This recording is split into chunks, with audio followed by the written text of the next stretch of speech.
We all know that one person who is just so wildly, mind-bogglingly bad at their job, yet somehow they just keep winning. They get the promotion. They get the funding. They fail upward with such gravitational defiance, it makes you want to smash your head through a fucking brick wall. But long before Silicon Valley tech bros were burning billions of dollars to invent a worse version of a public bus, there was a woman in the Wild West who practically invented the art of failing upwards. A woman whose absolute monumental incompetence at being a criminal somehow catapulted her into national superstardom. Meet Pearl Hart, the pint-sized, chain-smoking, gun-toting Canadian who looked at the dying days of the Wild West and said, "Yeah, I can get a piece of that." In 1899, Pearl pulled off one of the absolute last stagecoach robberies in American history. She successfully terrorized the passengers, bagged the cash, and rode off into the sunset. The only problem? She immediately got so hopelessly, embarrassingly lost in the desert that she was captured while taking a goddamn nap.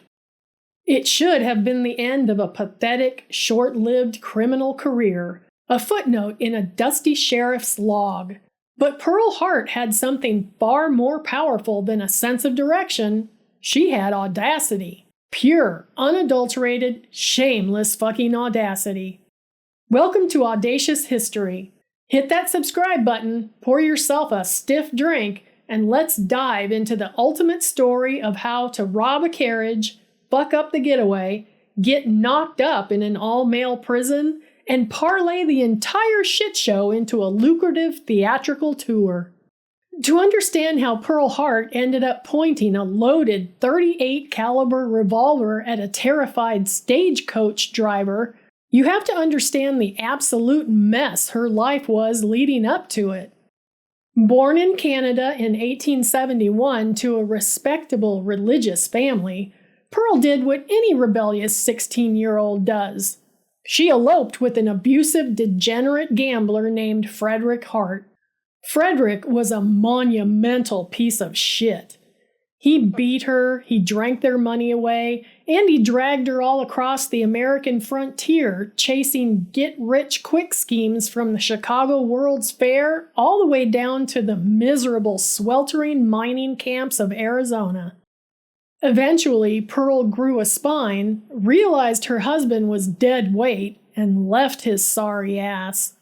But by 1899, Pearl was stranded in the dusty hellscape of Globe, Arizona. She was broke, depressed, and self-medicating with a steady diet of cheap whiskey, cigars, and morphine. And just when she thought the universe had entirely finished shitting on her, she received a letter from home. Her mother was dying back in the Midwest, and she needed money for a doctor. Money that Pearl categorically did not have. Desperation is a hell of a drug, and when mixed with Arizona heat and bad whiskey, it brews some incredibly stupid ideas. Enter Joe Boot. Joe Boot. Yes, that was his real name. He sounds like a cartoon sidekick who accidentally shoots himself in the foot, and honestly, that's exactly the kind of energy he brought to the table. Joe was a down-on-his-luck miner with zero criminal background, zero tactical skills, but 100% willingness to go along with whatever insane bullshit Pearl suggested.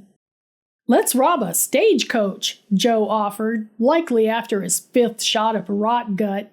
Now, keep in mind, the year is 1899. The Wild West is effectively dead.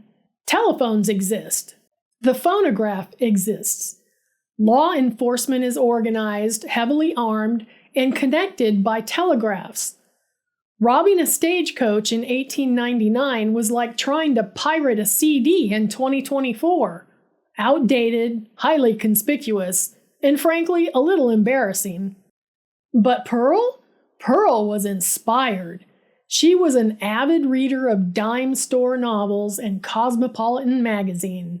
which back then featured stories of daring lady bandits, not tips on how to please your man in bed. She looked at Joe Boot and said, "Fuck it, let's ride."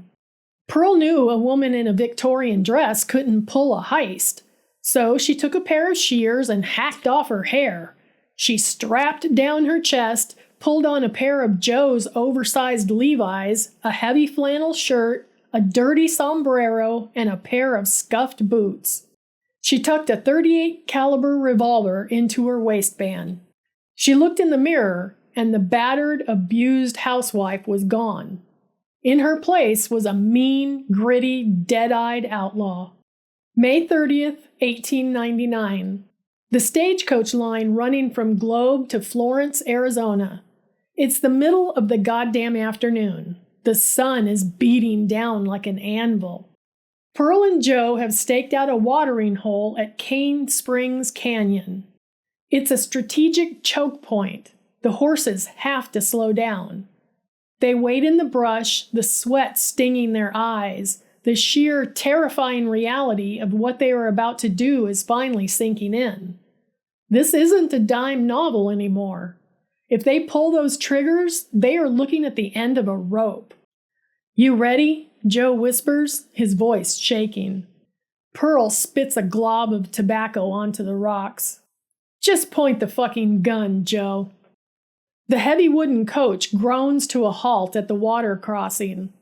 Inside are 3 passengers, a traveling salesman, a mining engineer, and a terrified young kid. Before driver Woods can even uncap his canteen, 2 figures step out from the dense mesquite brush. "Throw up your hands!" Pearl screams, her voice cracking with adrenaline, trying to drop her register to sound like a man. "Throw 'em up or I'll blow your fucking head clean off!" Driver Woods freezes.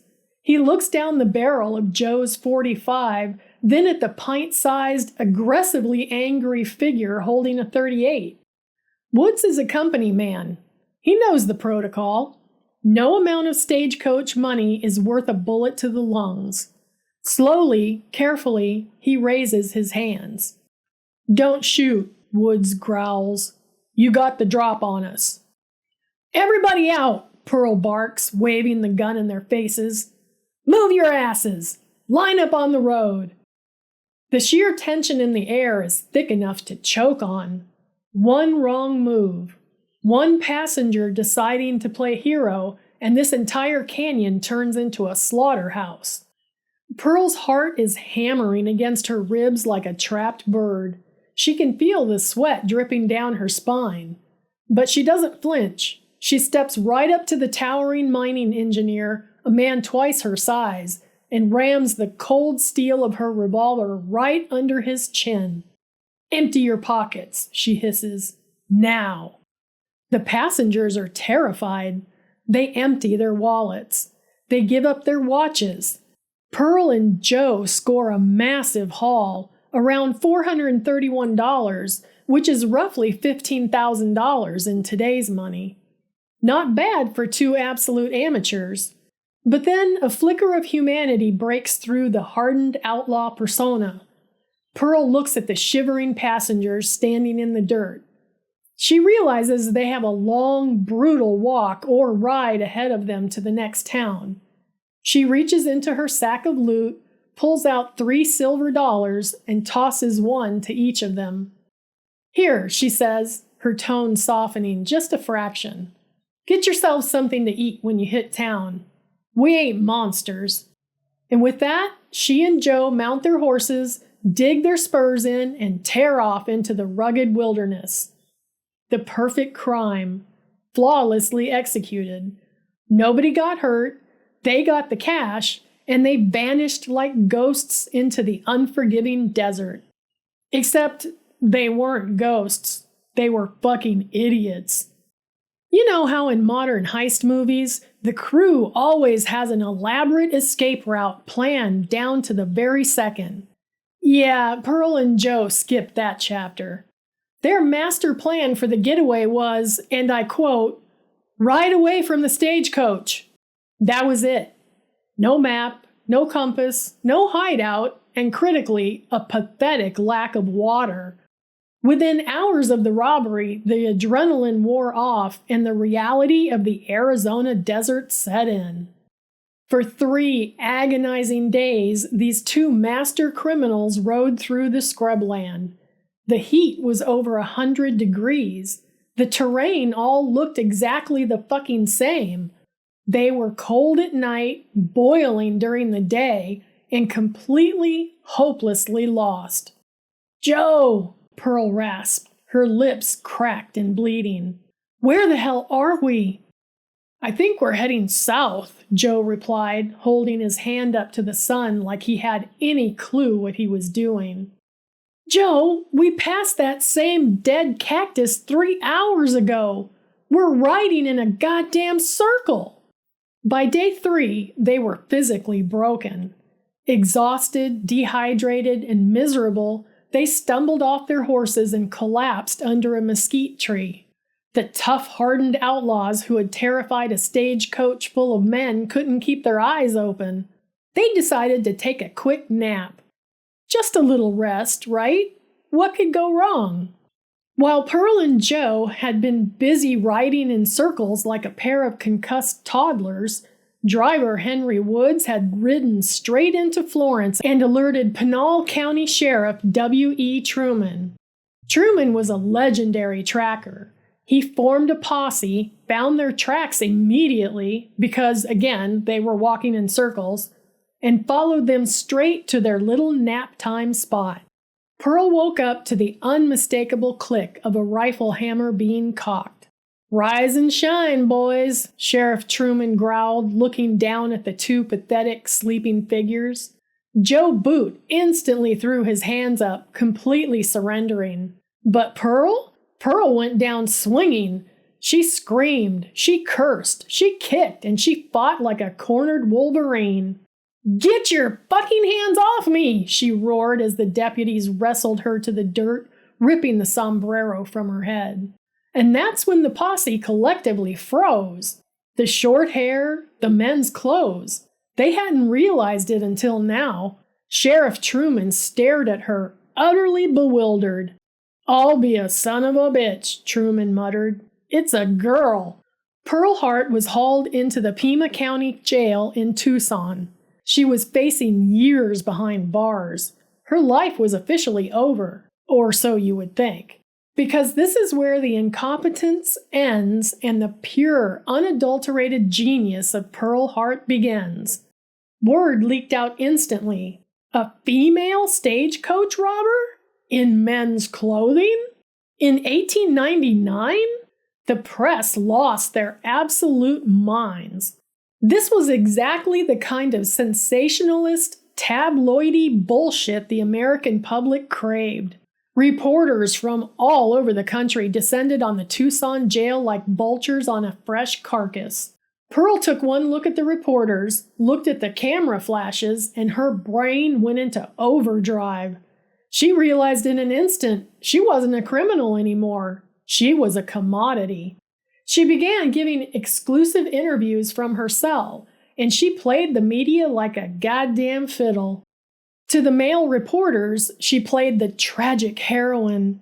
"I was just a poor, heartbroken daughter," she would weep, dabbing her eyes. "My beloved mother was on her deathbed. I begged for help, but society turned its back on me. What choice did a desperate girl have?" But to the female reporters? Oh, to the female reporters, she played the badass feminist icon.